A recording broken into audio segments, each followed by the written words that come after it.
जय श्री कृष्ण, जय श्री राधे। सभी भक्तों को, सभी दर्शकों को श्रीधाम वृंदावन से अध्यात्म मीडिया की ओर से बहुत बहुत शुभकामनाएं। प्रेमियों, जैसे कि आप जान रहे हैं कि आपका प्यारा चैनल अध्यात्म मीडिया जिसका नाम है, और आध्यात्म क्षेत्र में अगर हमारे आध्यात्मिक गुरु कुछ अश्लील अभद्र टिप्पणी अगर कर जाते हैं तो आज हमारे साथ खास मेहमान, हमारे वृंदावन के एक गौरव, और हम सब की व्यक्तिगत अगर कहे जाए तो शब्दों से मैं बुआ जी बोलता हूं। और आप एक बहुत अच्छी नारी सशक्तिकरण पे बहुत अच्छी आप कार्य करती हैं। आपकी जितनी भी तारीफ़ की जाए कम पड़ेगा, क्योंकि आप साक्षात देवी के स्वरूप हैं।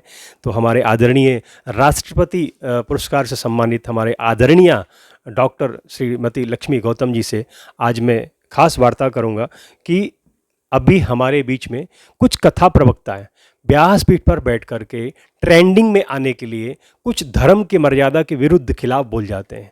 जैसे कि अभी इंद्रदेव महाराज जी ने बहुत ही अशब्द भाषा का प्रयोग किया है।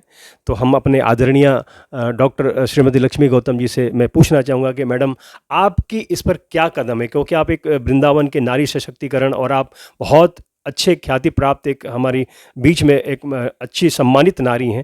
आप इसके प्रति क्या कदम उठा रहे हैं? ये जो घटनाएं हो रही हैं बहुत खेदजनक है और इन्हें शब्दों में नहीं व्यक्त किया जा सकता। ये केवल अनुभव में है कि हमें कितना कष्ट हो रहा है। पिछले कुछ महीनों से बाढ़ सी आ गई है। हो सकता है लोग अपने को लाइमलाइट में लाने के लिए ये सब करते हों, परंतु उसके लिए धर्म और हमारे आध्यात्मिक जगत के जो हमारे आराध्य हैं उन पर आप टीका टिप्पणी कर रहे हैं, और वो भी अश्लील टीका टिप्पणी, ये बर्दाश्त नहीं होगी। और इसके लिए मैं लगातार संपर्क में हूँ उच्च न्यायालय, उच्चतम न्यायालय के अधिवक्ताओं के। और मेरी कोशिश ये है कि जब सभी हमारे जो पुलिस हो या डॉक्टर हो या आईएएस अधिकारी हो या प्रोफेसर हो, उनके लिए ट्रेनिंग है, उनके लिए रजिस्ट्रेशन है, उनके लिए पढ़ाई आवश्यक है, उनके लिए डिग्री आवश्यक है। तो एक आध्यात्मिक जगत जिससे पूरा संसार चल रहा है, जिससे पूरा विश्व चल रहा है, जिनकी बातों को लोग गौर करते हैं, जिनको अपनाते हैं, उस रास्ते पर चलते हैं, तो उनके लिए कोई गाइडलाइन क्यों नहीं? क्योंकि यदि गाइडलाइन नहीं बनेगी तो ये लोग ऐसे ही हमारे धर्म का प्रचार प्रसार करते रहेंगे, अधर्म का प्रचार प्रसार कर रहे हैं। और जो हमारी नई पीढ़ी है उस पर क्या असर होगा, हमारी मातृशक्ति पर क्या असर होगा।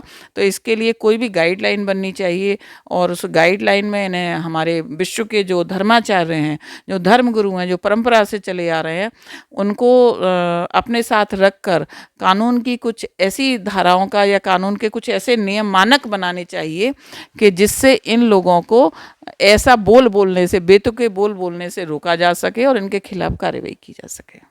तो मैं लास्ट चलते मैडम से एक लाइन मैं पूछना चाहूँगा कि इस पे एक कमेटी गठित की जाए। आपकी बहुत अच्छी विचारधाराएं हैं, लेकिन मैं ये भी पूछना चाहूँगा कि जो वहाँ पर इस कथाओं में बैठे हुए जो श्रोता होते हैं, वहाँ भी महिला भी बैठी रहती हैं, बुजुर्ग और भाई भी बैठे रहते हैं, तो वहाँ पर उनका न बोलना ये बहुत बड़ी एक मजबूरी क्या हो जाती है माता?